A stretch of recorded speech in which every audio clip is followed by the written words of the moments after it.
Hello, I'm Juliet Mann, and this is the Agenda podcast, CGTN Europe's one-stop shop for smart, in-depth discussion of the issues that really matter in the world today.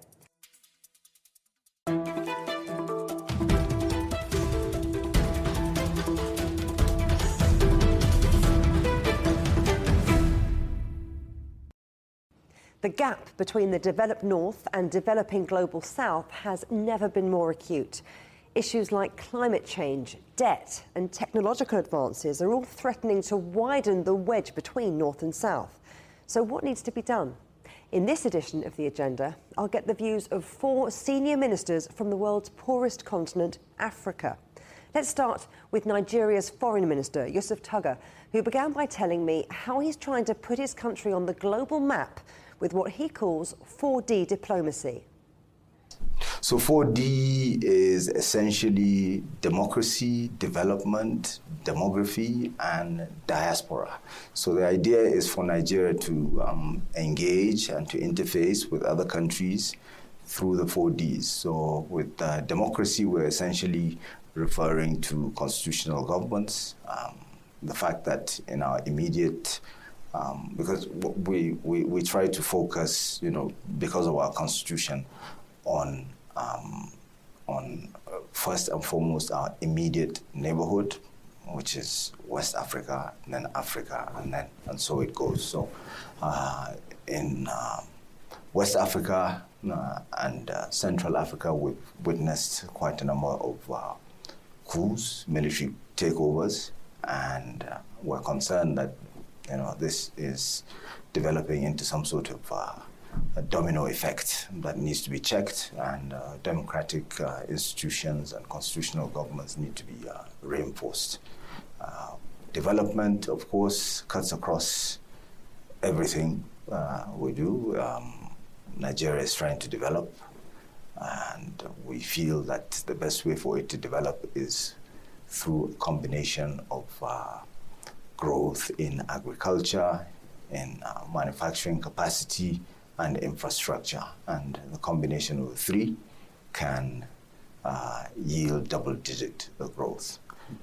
Then we talk about demography. We're a nation of 220 million people with a huge population of young people between the ages of 15 and 64. They constitute I think about 54% of our population. So they need jobs. They need also an improved standard of living. And for us to achieve that, we need to negotiate with other countries. Migration is an issue, particularly with our neighbors to the north. So a situation where they invest in certain sectors, since they have a dearth of skilled labor, we can provide that. So we have to stop looking at our population or the size of it in negative terms and look at it in positive terms. Then, of course, the diaspora. We have a huge diaspora. They're the first people that foreigners meet because they live in their countries. They tend to have a negative or give a negative impression of Nigeria. We need to make sure that changes. And we also they also make huge remittances back to Nigeria, to relatives, friends, and that also has a great potential. And that 4D diplomacy really fits into your vision too of that multipolar world, which I think chimes in with what China's Premier Li Qiang was saying when he talked about the world needing to be full of multilateralism, but multilateralism with global rules. What does that mean to you? Nigeria has always been part of the non-aligned movement, so we look to engage with all countries, different parts of the world. We have a very, very good relationship with China. China has invested substantially in infrastructure development in Nigeria, rail projects, gas pipelines, even a seaport. And we look to further strengthen that relationship. And even not so long ago during the BRICS summit. I accompanied the vice president, and we had a very good meeting with the standing members of the Politburo. And we know that, you're going to see even closer relations between Nigeria and China. Now, Nigeria, like so many countries, has domestic security concerns. How are they and wider global conflicts affecting your country, affecting Nigeria in particular? We are, of course, there's no country that is autarkic. Every country depends on others to exist, to subsist, particularly in a globalized world. So what's happening in our neighborhood affects us. We have terrorism in the Sahel. That's of concern to us. We have the effects of the collapse of Libya that has impacted on us through the proliferation of small arms, light weapons, even fighters. We have the failure of the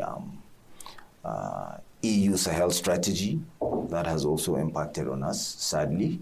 And then, of course, internally, we've also had our own challenges.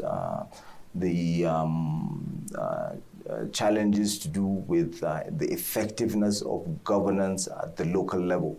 So, you see, we operate a federal system. So the federal government and state governments, we have 36 states, are, for all intents and purposes, operating very well. They're very effective. We have elections every 4 years. But when you go down to the lowest rung of the ladder, we have challenges with local government, with effective local government administration. So this is where we have. So I'm not making excuses for us. I'm just saying things as they are, so that we understand them better, so that we're able to come up with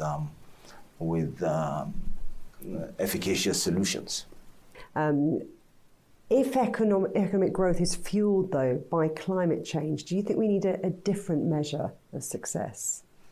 I think we do. I think we also need a different measure of calculating so many things, and we also need a different reward system. So for countries, of course, we had the loss and damage, fund, and all the debate around it, and then finally, it's gladdening to see that some funds are being, put up, for that, to address some of these issues. But more needs to be done, and beyond that, I think we need to also, when we talk about democracy under 4Ds, we're also referring to democratizing the decision-making, the global decision-making bodies. So we're talking about democratizing the United Nations Security Council. We're talking about countries like Nigeria being part and parcel of the G20, not just through the African Union, but Nigeria as Africa's largest country, both in terms of population and economy, needs to be on the decision-making table in the G20. We're also, of course, interested in membership of the BRICS, and indeed any other table where we need to be. Yusuf Tuggar, absolute pleasure talking to you. Thank you. Thank you very much. Of course, some African countries already have true global clout through organisations like BRICS. South Africa's Minister of Finance, Enoch Godongwana, explained to me why being a member was so vital to his country. And our membership of BRICS is so important in two respects. The first one is to deepen trade within these big economies which constitute BRICS. For us, is a strategic imperative. The second sort of issues is a shared value system that we've got to have a reform of the multinational institutions to reflect the value system of the developing world. So while we talk about that system and where things are going, there's also this need for sustainability, for going green. And Li Chang also did talk about the importance of green synergies. I mean, where were you working with China on things like sustainable agriculture, wildlife protection, and clean energy? I mean, we've been working together on clean energy a great deal. In particular, recently, they've been able to help us with a number of these technologies, including transformers, to meet the growing need of this clean energy. But let me make the following point, that what we have got to take into account when we deal with green transition is to take each country's specific characteristics into account and how that transition should be made in such a manner that is not disruptive to the economy of that country. A case in point is South Africa. 95% of our electricity generation is still coal. Difficult to say just with a clean swap you'll do anything else without disrupting our economy. You're saying there's no one size fits all. Precisely. Right. So where do we start? How can we get this collaboration and partnerships that everyone's talking about here in Davos? Yeah. No, as I indicated, is that on a country basis, China and ourselves are designing precisely those kind of ways of collaboration that fit what I call country-specific conditions. Okay, but look, you are Africa's most industrialised economy, but things are tough right now, aren't they? Yeah. We're hearing a lot here in Davos about the challenges the world faces. But what has South Africa got going on in particular? For us, it's twofold. It's both global and domestic challenges. The global challenges have got serious implications because we are a kind of an economy which is embedded into the global economy. Any dynamics in the global economy is quickly we will see the spillovers into the South African economy. That's one set of issues. But the second set of issues which compound the problem is that we've had our own domestic problems with the electricity challenges, with now the logistic challenges, and they've got serious implications for government performance. So what are you doing about it? It's a difficult challenge. You must have, if you follow South Africa properly, we had to revise our budget estimates precisely because of the revenue shortfalls. So we are in a bad fiscal space, and we're trying to grapple with that question at the moment. So we're talking about jobs, we're talking about artificial intelligence, we're talking about climate change here at the World Economic Forum in Davos. What do you think it's going to take to move the conversation towards some tangible action? They raise a number of issues, each one with its own responses. Let me just say, for instance, take climate change. There's always been agreement that the developed world, if they want really serious about climate change, they developed by burning out fossil fuels and therefore created the problem we have. And they have got, therefore, to take that into account and help the developing nations in financing that development. That's quite a critical debate in climate finance. So that's a discussion we've got to have frank and open about. If these developing nations have got to do whatever we're being required, is going to require. I mean, take South Africa's transition. If we were to destroy the 13 power stations and the 13 mines that feed them in the same region, that region will become a ghost. The question is how, in the process of doing that, we develop an alternative economy for that region. It's going to require substantive investment. And that investment, you think, should come from the richer nations? Yes. Enoch Godongwana, thank you very much. Thank you very much. Debt is perhaps the key issue facing Africa. Currently, it's equal to almost a quarter of the continent's entire GDP. In 2022, Ghana defaulted on its debt, but As Finance Minister Ken Ofori-Atta told me, there's now some hope that matters are improving.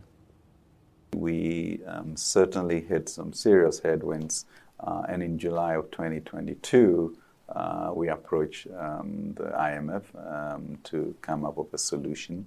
I think we moved very quickly with regards to getting a staff level agreement in the shortest possible time, 5 months, compared to Zambia and Sri Lanka and all of that.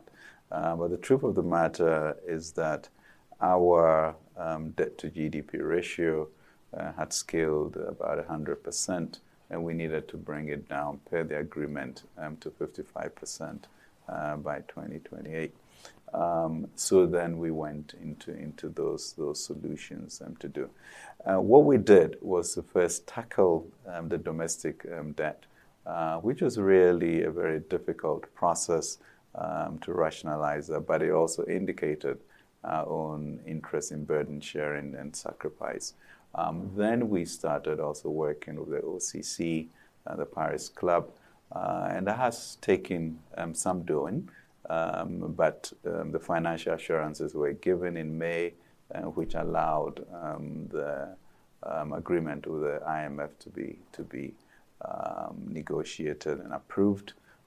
And then just this Friday, January 12th, the financial assurances understanding was also finally agreed to, with China and all the bilaterals coming together to do that, which means the board can sit. So that will lead to a restructuring of the 5.1 billion of bilateral credit, of which China is about 1.85 billion of that. Then from there, I think we have the momentum to now begin to discuss with our Eurobond investors as to how to restructure the 13-odd billion that we have. So I think we are on a good trajectory. The country has done its part. It's quite clear. OCC has come through. The fund is working. And we can also see that through the discussions, Ghana's macroeconomic has stabilized quite a bit. We've moved from almost 54% of inflation to now 23.2% as of last week, a huge 31% decline. Growth, which was expected to be 1.5%, was about 3.2% last year, first 3 quarters. And the currency, which sort of plummeted 50% in 2022, between February and now, really depreciated by 7.2%. And the trade balance has also improved, and our net reserves is now over the 2-3 months. Now, the theme here in Davos is rebuilding trust. Right. Is that needed when it comes to the global approach to debt? I think so. I mean, it is quite clear that the instruments that the rich countries had, we don't have those instruments, and that really creates an aggravation of the issue of poverty for the poor. And there doesn't seem to be concentration in finding a way to get appropriate capital to really look at a whole debt portfolio so that we don't come back to that. Because what really is the point for us to go through an austerity program and then come out to be a B plus or a B sovereign rating, which means that you are coming back to capital markets for an 8%, 10%, 12%, borrowing level. So I think the whole issue of the financial architecture global needs to be relooked at. The World Bank is making some efforts, the IMF is making some efforts, but it is of fierce urgency that we concentrate on how to eliminate this debt and give the appropriate capital so that the resources of the continent can be used more appropriately. You talk about the resources of the continent. Let's zone in on the resources of Ghana, because you are rich in natural resources. Right. What strategic importance is that to countries like China and indeed the rest of the world? I think it's really the rest of the world. I mean, we do talk about China, but China is a recent entry in terms of the resource exploitation of the continent, and that has to be the West. So we'll question the fundamental reasons why this continent with this relationship with the West has still not been able to create an ecosystem which enables value addition as opposed to a raw material resource. I mean, it was a battle royal to see Botswana and De Beers, which it looked like impossible for Botswana to polish its own diamonds. Suddenly, after much discourse, that seems possible. So I guess it's really a change of mindset. And I was very encouraged in Berlin when the president of Berlin of Germany did say that it is time to add value to everything that Africa has. And therefore, given that by 2050, we'll be a quarter of the world's population, the largest youth, Western manufacturers need to look at relocation to make sure the value addition happens. Another resource, of course, is people, that workforce of the future. You said yourself you've got a very young population, a very young country. I think the median age is only just over 20. Yeah. So what advice would you give to young people in your country? Right. I think really, as I look at this whole AI discussion, I'm actually quite excited about that because now we have this youth bubbling to be able to participate in that. I think the onus is on us as African countries to now shift our sort of human capital development to really increase the productivity of our people. And that is another opportunity. I think there was quite a sense that of the internet will fall behind, and you begin to see how Africa is integrated. So I see the AI as an opportunity to redirect our curricula, to get our youth excited about it, such as in Eastern Europe, Serbia, etc. And then we can become, the future that the world needs. Minister, it's been a pleasure talking to you. Thank you very much. Zambia is another African nation in the midst of complex negotiations to restructure its international debt. But that growing gap between the developed north and the global developing south is causing real problems, as Finance Minister Dr. Situmbeko Musokotwane explains. That is true, because when you examine the global economy, the north is accelerating forward. The south is trying to catch up, but obviously I think the gap is indeed growing. And the answer to that is to get more investment out of the surplus rich countries in the north into the deficit poor countries in the south. And the opportunities for now are fantastic. Fantastic because we are all talking about getting the economy of the world to be green.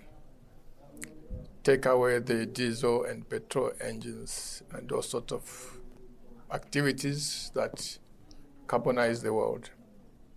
To do so, you need the minerals that we possess. The copper, the nickel, the manganese, the cobalt. So we are here to say to the world, we are part of the solution to getting a green world economy. Bring your capital. We are ready for it. We are creating an environment that is friendly for investors.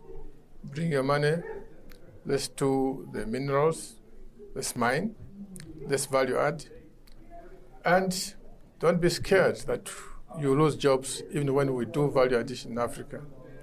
Because value addition creates incomes in the pockets of the Zambians, the pockets of the Africans.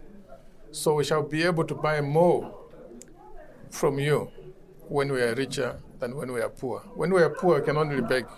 When we are richer, we'll buy more from you. So we are here to tell the world that we are part of the solution to what the world seeks to achieve. Premier Li Qiang also said that 2024 is going to be crucial for rebuilding trust. To what extent do you agree with that? We agree with that because the very thing that I've been talking about in our context, getting investment in the South, it requires trust. It requires that we deal with the issues that the world have which concern them. Issues of do we have a stable policy environment? Issues of how can we create an environment where infrastructure is enabling for investors? How can we deal with issues of peace and security? How can we deal with issues of the rule of law, the fight against corruption, so that we create trust in the minds of the rest of the world, come and invest with us. But the rest of the world also must create trust in us. We are saying for many years, you mine, you take away the raw materials, you don't want to invade in Africa, that leaves us poor. So can we create that trust? Can you trust that certain African countries, including Zambia, we are creating an environment that is conducive as anywhere else in the world for that capital to come through? Trust is very important to all this. What's the potential, do you think, for Africa as an important player in value chains and as a sound investment buy? The opportunities are enormous, starting from the natural resources that I've indicated already exist, minerals, the land, the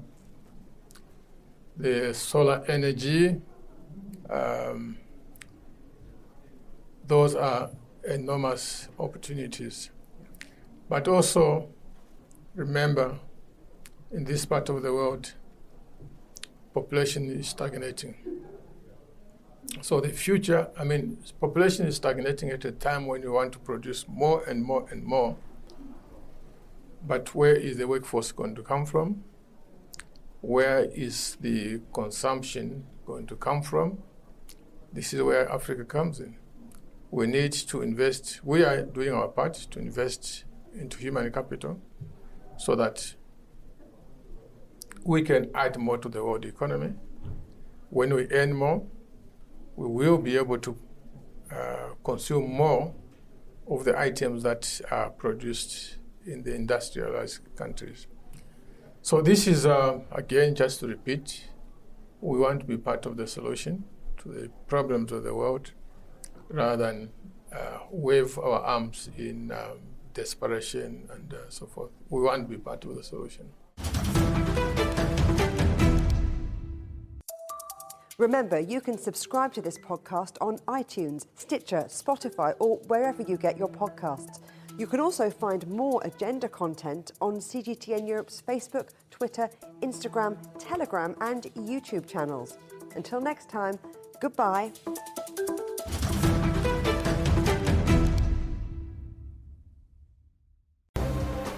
The most interesting questions. Are there other living beings beyond Earth? Will man or machine be in charge? Great question. Always have more than one answer. Well, hold on, let me just draw up a list. And always come from more than one person. That's where the credibility lies. The concept of having a machinery which is alive and evolving didn't wait for us. The end of inequality of incomes and wealth around the world, can you imagine how difficult that is at the moment to achieve? Every episode, Stephen Cole, Murray Beveridge, and some of the brightest minds out there shed light on the answers to some of the most intriguing questions. There are two ways of looking at this. Machines can't really discriminate between civilian and military targets. The Answers Project. Maybe we need to just look at this in a bit more detail. Extraordinary claims require extraordinary evidence. The Answers Project, a new podcast from CGTN Europe.